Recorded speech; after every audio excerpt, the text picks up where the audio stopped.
Hi, this is David, and I just got back from visiting my mother, who had 2 or 3 heart attacks and was in the hospital, and pneumonia. Other than that, she's fine. So anyway, I wanted to discuss something. I don't know if it's going to help anybody else. It has helped me, and so I'm going to share it. You know, I can turn it off. I don't care. I don't get paid for this. I have no advertising. I have no motivation other than I love to be able to talk to myself. And 65,300 people have peeked in. Here's what I'm thinking. Our families are some of the most loving, kind, and supportive group of people that we have. If you have a family that sucks, like mine, they can be the most destructive, cruel, mean, vengeful group of people you'll ever find. Now here's the problem. Families are very similar to cults, like Mormonism. If you spend too much time in a cult, you start to believe what they say. If your dad says you're ugly as hell, and your mother says you're stupid as a rock, one time you're probably not going to be damaged. But 18 damn years, you're going to have some self-esteem issues. I think I do. My mother is a wonderful person overall. In some ways, she's cruel. Sometimes she's been mean. It's a passive-aggressive meanness, but be that as it may, it's still cruel. She's gotten better in her old age, and I've mellowed a little bit in my old age. Not a lot, but a little bit. And so we have a pretty good relationship, and we get along fairly well. I also have a younger brother whose name is Randy. Now, Randy and I are both bipolar, and he argues day and night. Who's worse? I don't really give a damn who's worse, okay? I am married now. I've been married 5 times. This is my 6th marriage, and I do have 14 children. So Mr. Weenie has done his job. The little general is now in retirement. I live in the United States, and I have 2 new cars, a beautiful 2-story home here, and a wonderful family, wonderful wife, and I have enough money. I don't need a lot of money to be happy. If I can buy groceries and pay the utilities and have, you know, air conditioning and a washer and a dryer and a kitchen that has clean water in it, I'm a pretty happy camper. Now, I do have a 1 big screen TV, and I have 1 little one in my room. And we have modest cable. We don't have $99 cable. And I have my brother constantly writing me shit. He thinks I'm still, you know, 15, and I'm going to listen to him. I don't. I don't. He hates me getting an education. Why is it that the only people that think education is worthless are the uneducated, are the ones that didn't go to college? Now, don't get me wrong. There's a lot of people who are brilliant people. Some of them are computer programmers and inventors, and I think Einstein was kicked out of school at 6th or 7th grade. So there are aberrations. But generally speaking, the human race does believe that if you spend some extra years reading about geology and sociology and psychology and human behavior and world religions, that somehow that is going to help you in your life. Well, it has helped me. It has helped me.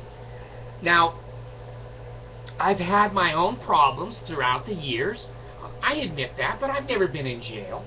I've driven by jail, and I can see the guys waving that look like me, but I've never been there yet. I hope I don't go there, but if I do, I have a little bit of a law background, which I got in college, and I'll be the jailhouse attorney. Some people will give me cigarettes and candy and whatever. So my brother thinks that I'm faking it to you people. You have to judge. You have to judge for yourself. You know, there's a charlatan born every day. What Barnum and Bailey said, there's a fool born every minute, something like that.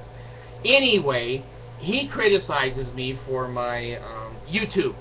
Well, I've done it for my own therapy. I haven't done it to impress him or impress my mother, which is impossible, because they both think I'm dog shit. And for years and years, I thought I was dog shit. And being a Mormon only exacerbated my self-image and my feelings about myself. And I have then a sister, if you want to call her that. Debbie, my sister, was down visiting my mom, and I rang the telephone and I said, hello, this is David, may I speak to my mother? And she never said a word. She just passed the phone. That's how much she hates me. What have I ever done for my sister? Let's see. When my dad molested her, I went with her to the bishop and the stake president and defended her. When my dad molested her, I called all of the bishops that he said he had confessed to. None of them knew anything about it. I certainly did special education work with her daughter, Kylie, and Kylie was about to be thrown out of school, and I triggered the education of special ed for her and got some accommodations and got some help. Kylie is now married. She has 2 kids, and I think she's a college graduate, and her brother's in Harvard. Kevin I gave a job to. I was throwing newspapers at night, and my retarded son, autistic retarded son, used to help me by folding the papers in the back of the car, and I threw them, and I hired Kevin because nobody else would. And he wasn't as fast as the autistic kid, but he's in Harvard now, so good for him. I'm glad. And Debbie was molested by my father, which ruined her life. Then she had a couple of boyfriends that beat up the house and tore down her kitchen, and she kicked those to the curb. And then she was going to get married, and he died. Well, that's a string of bad luck. But I didn't cause that. I didn't cause that. She doesn't like my treatment of ex-wives. Well, I don't like my treatment the way ex-wives have treated me. Is that a reason not to have a relationship? In her mind, it is. Then I have another brother, the bishop. The bishop. Now, Paul is 4'2". He ain't a real tall guy. And when Paul was little, he's still little. He's going to see this as just shit. But anyway, it's the truth. You know, he might be 3'9" or 2'1". I don't know. But he has a little self-esteem problem. And when Paul was, I was older, the teenage boy and older brother, I helped him get a paper route job. And he bought a little Honda cycle, and he put his papers on the side, and he was throwing papers. And I'm telling you, I think he started that at 10 or 11 years old. And he's as tight as a nickel. In, you know, a tight man's hand. He was always tight. He was always cheap. Well, I didn't think anything of that. It's just his personality was a little bit different. No, it was a lot different. But I accepted him. Well, as he started to grow up, he learned some drywall trade from my brother Randy. My brother Randy was a drywall installer, hanger. And he's the one that says you don't need an education. He can't even stand up from the injuries of lifting drywall. But anyway, Paul got a little bit older, and he said, gee, I need some help. I'm kind of stupid. We all agreed. Well, I had a friend, Howard W. Hunter's son, John Hunter. He's kind of a friend of mine, and when I was a teenager, he would, you know, take me by the neck and, you know, say, hey, straighten up and behave, and I did. He was a good man. I like John Hunter. He's dead, just like his father, so now I'm sure they're all both dancing in temple costume clothes. But anyway, be that as it may, I went to Paul and I said, listen, I've got some marketing skills, And what I'm going to do is I'm going to help you buy your first house. Oh, okay. So we took pictures of the house and dressed him up in a suit, which he's never taken off. Never. He sleeps in his suit. And we presented the idea to John Hunter and Bill Jackson, who was a doctor. And I helped write the proposal, and I propped him up and pushed him through the door. And they bought it. They bought the house for him, and he fixed it up. He started making payments on it. And man, he just started taking off. Well, Randy, Jesus, who doesn't need an education, what he needs is a little common sense. He took Paul on a drywall job up in Idaho or Wyoming, but out of the state of Utah. And Randy, without meds, which is most of his life, is a little bit more nutty. No, he's a lot more nutty than I am. So they worked the job, and Randy said, we need to get paid. And I guess the supervisor said, I don't know, pay you in 2 weeks or whatever. And Randy said, no, we need the money now. And the guy said, no, I don't have the money now. 2 weeks. Well, here's how Randy settled the situation. Paul was supposed to get married in 2 days to his wife, Terry, who's a nurse. Terry's never been crazy about our family, and frankly, we've never been crazy about her family. But be that as it may, Randy decided with Paul they were going to pick up a table saw that belonged to the boss, threw it in the back of their truck, and drove like hell. Well, they transported it across state lines, which is a felony and an offense, and they got pulled over and stopped, and both got to jail. Well, Paul made his one phone call to his state president, who was surprised that Paul was in jail. But when he found out he was with Randy, he wasn't that surprised. So anyway, they bailed out, I don't know if they bailed out both of them. They bailed out Paul so that he could get to his wedding the next day. And Terry has never forgiven Randy for that. I'm not sure that's out of the bounds of normality. I'm not sure anybody or any woman would do that. Well, anyway, Paul started to do well, and he moved into Terry's parents' home. He's never moved out. He's never bought a home other than the one I helped him buy. Well, he owned RPM Drywall in Provo. Became a very successful company, and you know, bought a boat and some nice cars and whatever, and vacations in the Bahamas. And Terry's still working, so he can't be that rich. But anyway, Paul doesn't speak to me, and Terry won't even look at me. Now, there's a lot of girls these days that won't look at me, but Terry's a relative. She should be looking at me. Well, she hates my guts. She was carrying something heavy one day, and I offered to help her, and she gave me the F you look, and then I realized she wasn't wanting my help. So anyway, my brother Paul turned into a bishop because he doesn't have a lot of common sense. He doesn't have an education, and he's very silent. And boy, if you're quiet in the Mormon church, you're going to move up the corporate ladder. And so anyway, he has never helped Randy or me, his mentally ill family members. His wife hates us. He ignores and shuns us. Well, now I have one more brother, Chris, the baby brother. After, I don't know, 10 or 12, 15 years, he came into the family. The rest of us were pretty much grown, and I babysat him when he was, you know, a newborn baby, and took care of him. And Chris has his own personality too. He thinks he's a businessman. Okay, he bought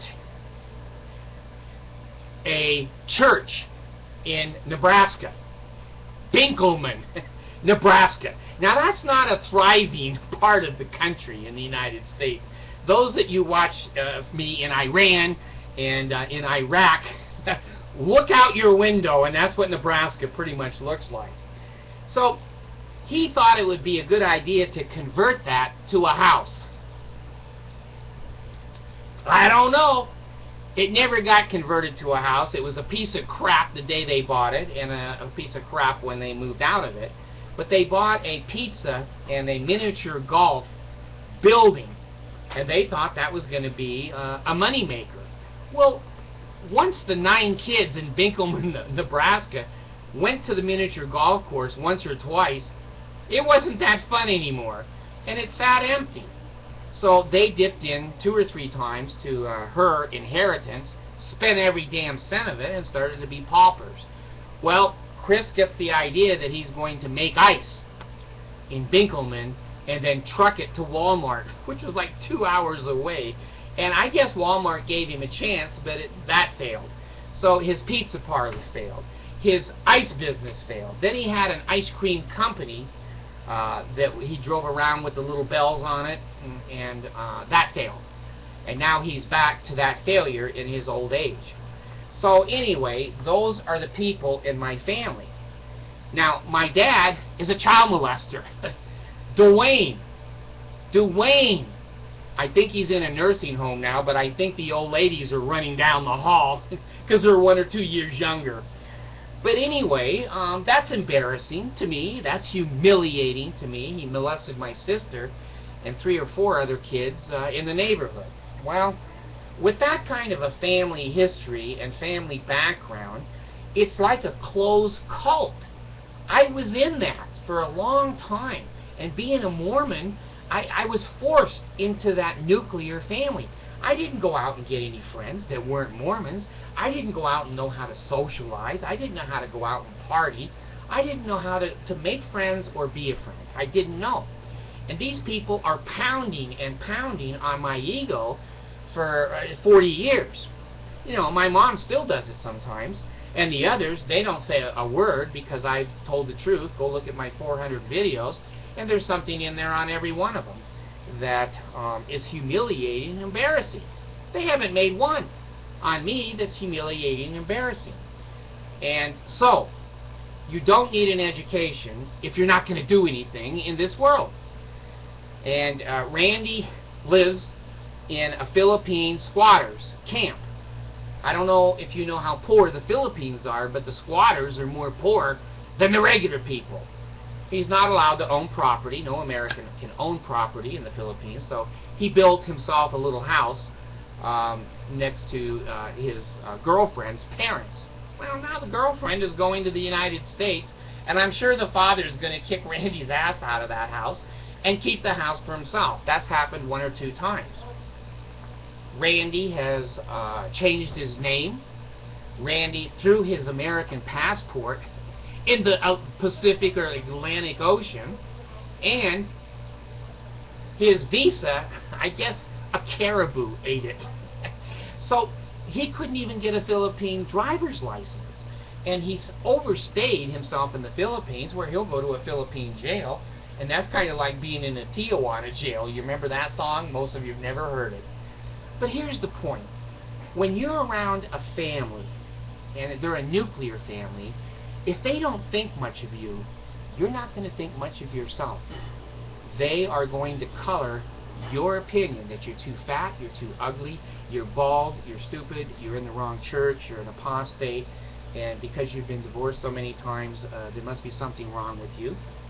I just think I got a bad batch of women. Anyway, be that as it may, be careful to break out of your nuclear family and be who you really are. This is who I really am. Have I made mistakes of marriages and with children and, oh my gosh, with employment? Of course, I've made all kinds of mistakes like that. But this really is my real personality. I don't lie. I don't cheat. I don't steal. I got audited 3 times by the IRS. 1 time they gave me money. 2nd time it was a push. 3rd time it was a push. The 3rd time they contacted me and my wife, and she was, I don't know, 43, 44, the lesbian. And they said, we don't believe you have a child between you. David is too old, and the wife is too old. So I had to pick Jenny up and bring her with her birth certificate to the IRS office and push her in front of the agent and say, there it is. And they apologized, and that was the end of that investigation. I was investigated by the Social Security Administration. $1 million had gone through my bank account when I was the director of a facility, and I was the only signature on that account, and I wasn't allowed to have more than a certain amount of money go through my account. And Social Security said, "We think you took some of that money for yourself." And I said, "Well, when pigs fly," and Randy sent me a picture of a pig flying, so maybe I shouldn't say that anymore. But they investigated me. It was a year. They investigated me for a year, and then I finally got a letter from them of apology.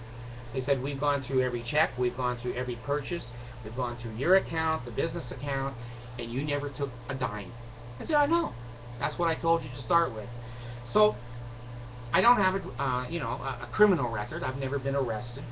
I smoked pot once when I was, 26, 28, and I had custody of my kids, and so I got a babysitter and went over to somebody else's house and just smoked a joint just to see what it was like, and I liked it, but I never smoked it again.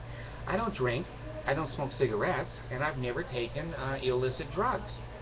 I've certainly had my emotional problems. I've tried to kill myself 5 times, and I'm very poor at that. As you can see, still here.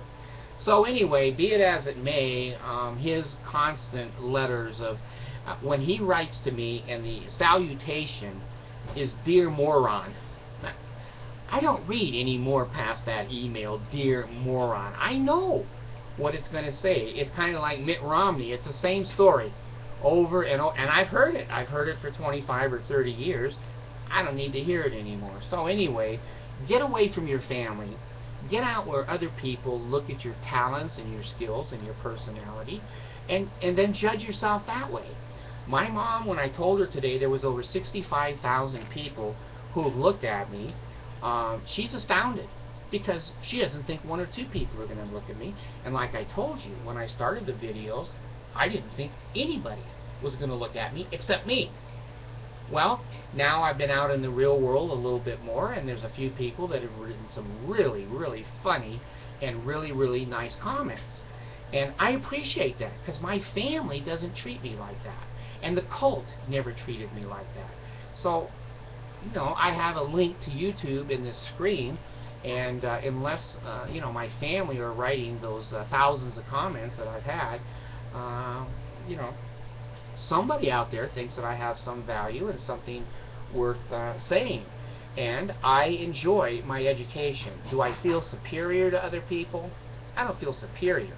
But I know what to say, and I know what to do, and I know how to trigger government and homeowners associations and official business of all kinds in corporate, private, and public areas, because I've worked there.